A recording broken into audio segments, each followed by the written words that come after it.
This is Brother Peter Diamond, VaticanCatholic.com. On November 30th, 2015, during his recent trip to Africa, Anti-Pope Francis prayed inside an Islamic mosque. Francis also removed his shoes, bowed his head, and stood silently in the area of the mosque that faces the Muslim city of Mecca. The anti-pope also commented on the event, saying, quote, "Today I went to the mosque. I prayed there." End quote. This is another public mortal sin and another public act of apostasy by anti-Pope Francis. It's a rejection of Jesus Christ and the Catholic faith indeed. He has done things like this on many occasions. It's just more absolute proof that he's a heretic and not the Pope.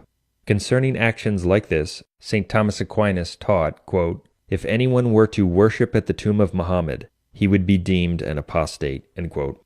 St. Thomas's teaching is a good example of the fact that all true Catholics would absolutely reject someone like anti-Pope Francis as a non-Catholic based on his repeated deeds and words. Francis has done the equivalent of worshiping at the tomb of Muhammad many times.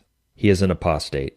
During his trip to the mosque, Francis also proclaimed that Christians and Muslims are brothers. Francis holds the heresies that Muslims worship the one true God and that Muslims are in the spiritual family of God. Francis has also taught numerous other heresies in regard to Islam, including his outrageously heretical assertion that there are Muslim martyrs.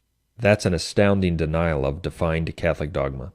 Francis is a heretic and an apostate without any doubt, who professes, promotes, teaches, and displays a false faith in the external forum. So, don't listen to the heretics who say that you don't have the authority to say that Francis is not a Catholic and not a true pope. They are totally wrong, and they are used by Satan to keep people in the counterchurch and in communion with heretics.